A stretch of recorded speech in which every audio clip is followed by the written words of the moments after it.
అయితే దేవుడు అలా కార్యం చేయాలంటే ఒకసారి నా వైపు చూడండి. నోట్లో ఏముండాలి? ఏ స్తోత్రం? ఉత్సాహ స్తోత్రం. నోటిలో స్తుతి, చేతిలో కత్తి. ఏ కత్తి? ప్రతి బిడ్డ చేతిలో కత్తి, వాక్యం అనే కత్తి ఉండాలి. ఆ కత్తికి ఒకవైపున పదును కాదు, రెండు వైపులా పదును. ఎప్పుడైనా వాక్యాన్ని గురించి నువ్వు మాట్లాడేటప్పుడు ఆ వాక్యం చేత మొదట నిన్ను నువ్వు సరి చేసుకొని ఆ తర్వాత ఎదుటివాడిని సరిచేయటానికి ప్రయత్నం చేయి. ఆ కత్తి నీకుంటే ఆ కత్తి రాజులను బంధించడం ప్రారంభిస్తుంది, సమస్యలను బంధించడం ప్రారంభిస్తుంది. శత్రువు ఎదుట నీ బ్రతుకును ఒక వేడుకగా దేవుడు మారుస్తాడు. మరొకసారి ఈ మాట జ్ఞాపకం చేస్తాను. ఏ కత్తి ఉండాలి? ఆ కత్తితో మొట్టమొదట ఏం చేయాలి? ఏ అమ్మ, బైబిల్లో నయోమి అమ్మ కోడల్ని ఎంత ప్రేమించిందో కదా, మరి నువ్వు అత్తవై ఉండి కోడల్ని అట్లా ప్రేమించకపోతే ఎట్లా అమ్మా అని ఆ అత్తను అన్నారట. ఆవిడ అందట, మా కోడలే గనక రూత్ అయితే నేను నయోమిని కాకపోదునా? నేను ఎందుకు నయోమిని కాలేదంటే మా కోడలు రూతు కాదు, బూతు. విన్నారు ఈ మాట? మా కోడలు రూతు కాదు, మా కోడలే గనక రూతు అయితే నేను నయోమిని కాకపోదునా అని అందంట. నేనంట, కోడలు రూతు అయితే నువ్వు నయోమి అయితే ఆశ్చర్యం ఏముంది? కోడలు ఏమైనా నువ్వు నయోమి అయితే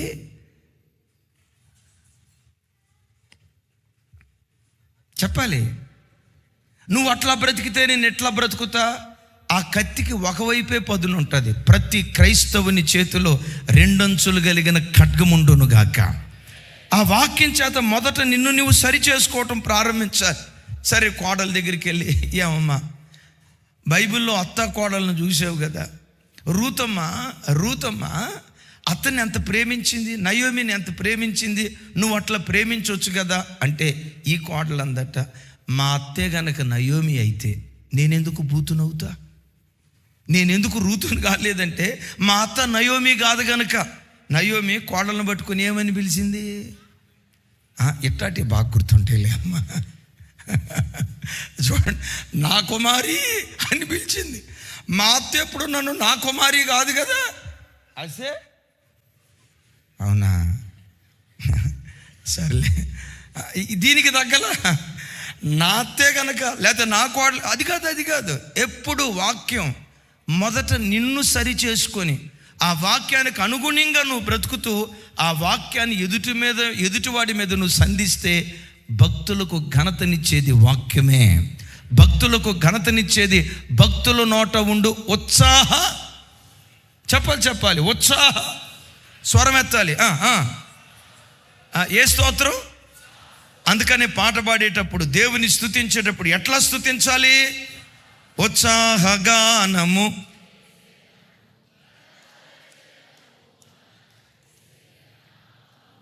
ఆమెన్. వాళ్ళు మాత్రం ఉత్సాహంగా ఉంటారు. అంటే వాక్యం వద్ద తమ్ముడా, రైట్ ఆపేసేద్దాం. విన్నారా? ఎక్కువ శాతం క్రైస్తవుల్లో దేవుని వాక్యం వింటారు, కానీ కొంతమంది చేతుల్లో ఉన్న కత్తికి ఒకవైపే పదును ఉంటుంది.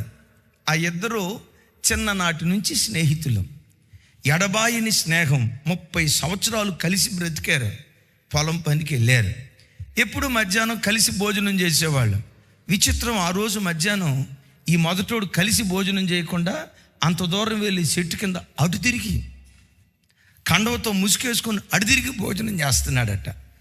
ఈ మొదటోడు రెండోవాడు అనుకున్నాడు, ఎప్పుడు కలిసి భోజనం చేసేవాడు ఈరోజు ఏంటి చెట్టు కిందకి వెళ్ళి, దానికి తోడు చెప్పాలట్టుగా దానికి తోడు ముసుకేసుకొని అటు తిరిగి భోజనం చేస్తున్నాడు ఏంటి? సరేలే, ఎందుకోలే మనకెందుకులే అన్నట్లుగా వాడు తెచ్చుకున్న కారపు మెతుకులతో ఈడ కూర్చొని టిఫిన్ మూత తీసి భోజనం చేయబోతున్నాడు. ఈలో పటేల్నోడు తాను తీసుకొచ్చిన క్యారేజీ మూత తీస్తే ఆ మూత తీసిన తోటనే ప్యారడైజ్ బిర్యానీ గుమగుమలో, బవాచి గుమగుమలో ఆడు బిర్యానీ తెచ్చుకున్నాడు. ఆడు బిర్యానీ తెచ్చుకున్నందుకు అంత దూరాన్ని వెళ్ళాడు. ఎప్పుడు కలిసి భోజనం చేసేవాడు ఇప్పుడు ఎందుకు పాలెం వెలుపుట్టున్న కుష్ఠరోగిలాగా అయిపోయాడంటే వాడు తెచ్చుకున్న బిర్యానీ వాడిని అంత దూరం తీసుకుని వెళ్ళింది. ఈ పచ్చడి తెచ్చుకున్న రెండో వాడు అంటాడంట ఆడివైపు చూసి, నిన్ను వలే నీ పొరుగు వారిని ప్రేమించాలని లేఖనాల్లో రాయబడలేదా అన్నాడంట. నిన్ను వలే నీ పొరుగు వారిని ప్రేమించాలని లేఖనాల్లో రాయబడలేదా అని అంటే అవతలోడు అంటాడంట, నీ పొరుగు అని దానిలో దేనిని ఆశించవద్దని.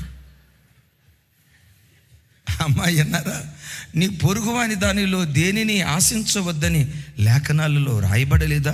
ఈ సంగతి నీకు తెలియదా?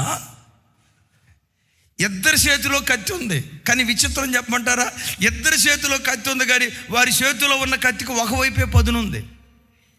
మొదటోడు ఏమనుకోవాలా, ఆ కారపు మెతుకులు తినేటప్పుడే నీ పొరుగువాని దానిలో దేన్ని ఆశించొద్దు అని నేను మౌనంగా ఉండాలిగా.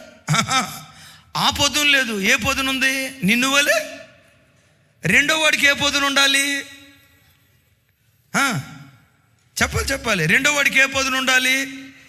నిన్ను వలే నీ పొరుగు వారిని ప్రేమించాలని లేఖనాల్లో రాయబడి ఉంది కదా, మొద్దన్న వాడికి పెడితే బాగుండని వాక్యానికి ఈ కడవరి దినాల్లో ఎవరికి అనుకూలంగా వాళ్ళు మార్చుకుంటారు. ఏమా భర్తకు లోబడాలని బైబిల్లో రాసింది కదమ్మా, ఎందుకు అట్టున్నావు అనయో. బైబిల్ ఏమని రాస్తుంది? భర్తలారా మీ భార్యలను. నేను ఎందుకు ప్రేమించట్లేదంటే ఆయన నేను ఎందుకు లోపట్లేదంటే ఆయన ప్రేమించట్లే.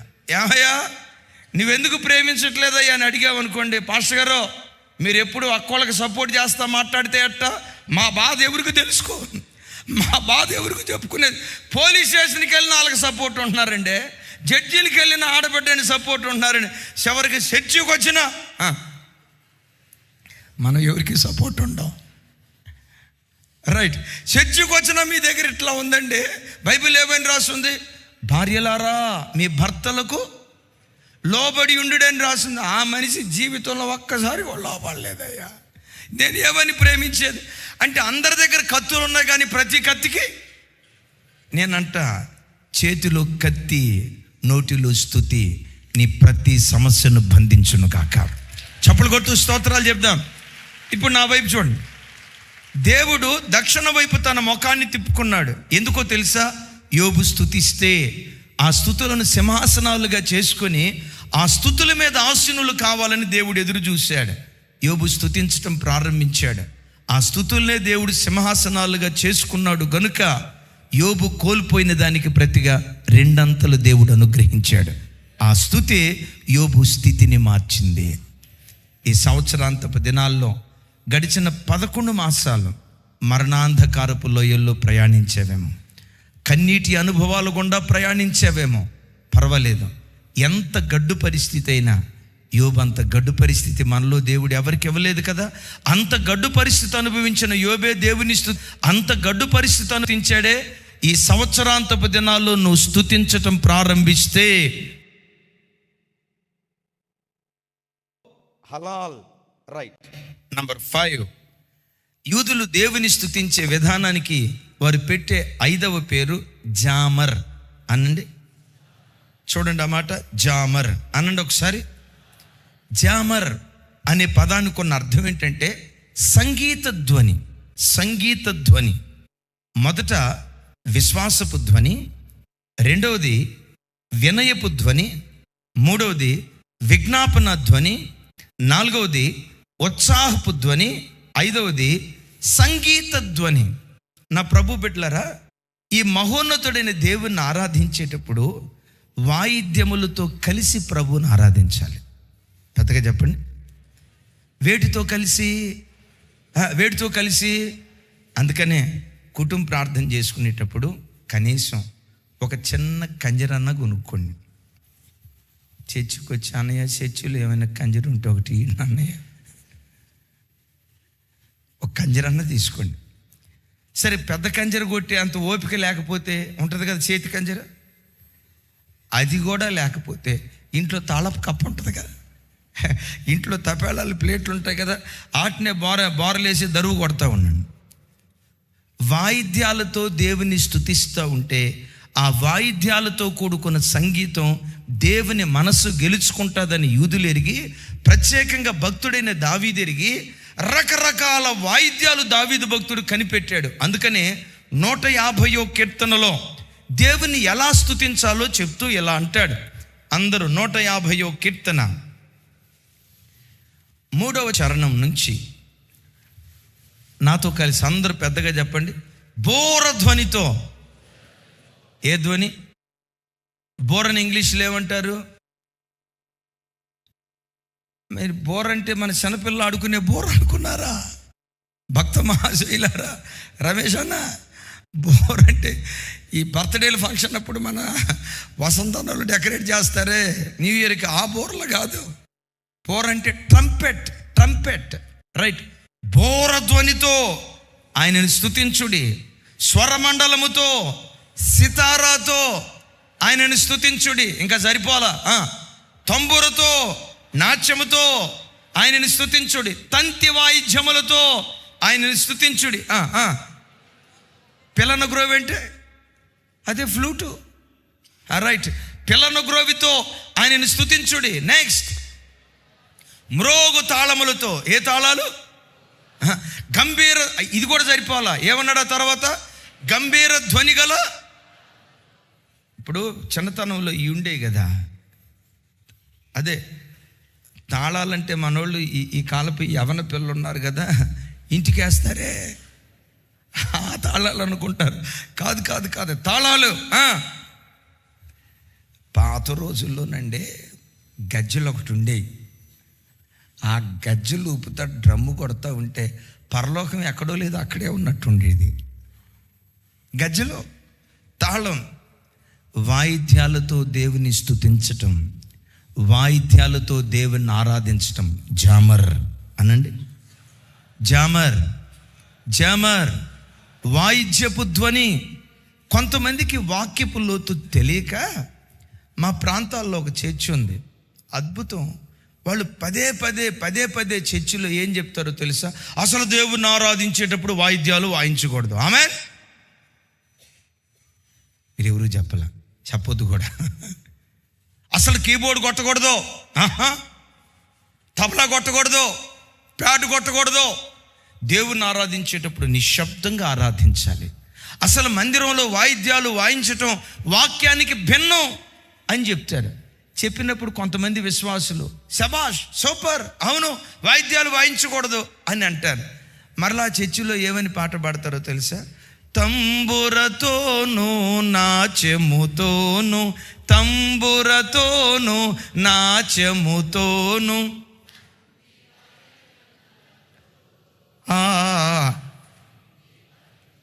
ఏడుతోనంట తంతి వాయిద్యాలతో దేవుని స్తుతించండి అంటున్నారు, తంబురతో దేవుని స్తుతించండి అంటున్నారు, సితారాతో దేవుని స్తుతించండి అంటున్నారు, సకల వాయిద్యాలతో దేవుని స్తుతించనని పాట పాడుతున్నారు. కానీ మేము వాయిద్యాలు వాయించాం. వీళ్ళని చూసినప్పుడల్లా నాకు మన సైమన్ కొడుకు గుర్తొస్తాడు, చిన్నోడు. వాడు ప్రతి శనివారం వచ్చి ప్రార్థన అడుగుతాడు. రే ఉపవాసమా అంట. ఉపవాసమేనన్నా అంటాడు. రే అబద్ధం ఆడకుండా చెప్పు, ఉపవాసమేనా అంట. ఉపవాసమేనన్నా అంటాడు. ఏమన్నా తిన్నావా అంట. 6 ఇడ్లీ తిన్నానన్నా అంటాడు. రే అబద్ధం ఆడకుండా చెప్పు, ఏమైనా తిన్నా అన్న. భోజనం చేశానన్నా. అటు భోజనం చేశానన్న తర్వాత మరలా అడుగుతా, అబద్ధం ఆడకుండా చెప్పు, ఉపవాసమేనా? నేను ఎంత సీరియస్గా అడుగుతానో వాడు కూడా అంతే సీరియస్గా ఉపవాసం అన్నా.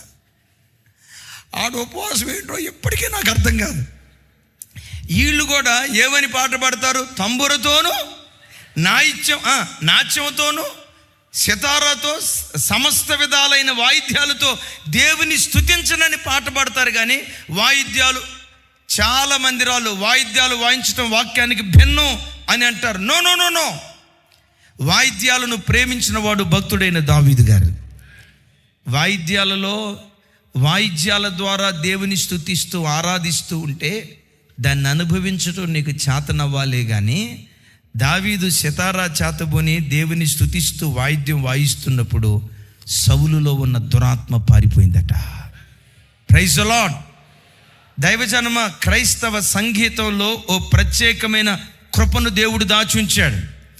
రాజుల కాలంలో, ప్రవక్తల కాలంలో ఓ ప్రవక్త దేవుని ఆత్మ మన మధ్యకు వచ్చినట్లుగా వీణ వాయించి ఆత్మ కలిగిన మనుషుడిని తీసుకురండి అన్నాడు. ఆత్మ పొందిన మనుషుడు వీణ తీసుకొచ్చి వీణను వాయిస్తూ ఉంటే బైబిల్లో రాయబడిన మాట ఏంటో తెలుసా? యెహోవా హస్తం, పుట్నోట్లో రాసి ఉంటుంది, యెహోవా ఆత్మ ప్రజల మీదకి దిగి వచ్చెను. ఎప్పుడు కొంచెం గట్టిగా వాయిద్యాల ద్వారా దేవుని స్తుతించటం లేఖనానుసారమే. అయితే ఆ వాయిద్యాలు ఎక్కడి నుంచో సినిమాలో నుంచి కాపీ పేస్ట్ కాకూడదు, అపవిత్రమైన వాటిలో నుంచి కాపీ పేస్ట్ కాకూడదు. మెట్టుకు వాయిద్యాల ద్వారా దేవుని స్తుతించటం దేవుని వాక్యానుసారమే. కానీ ఒకసారి ఒక చోట ఏం జరిగిందో తెలుసా? స్తుతిస్తూ ఉంటే సౌలు మీదకు దురాత్మ దిగి వచ్చింది.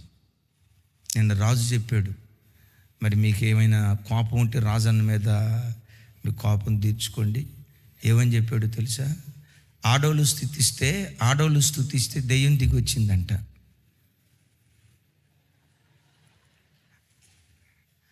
అని రాజు అని అనలేదట, ఎవరో అన్నారట. ఆ మాటని చెప్పాడు, అంతే కదా.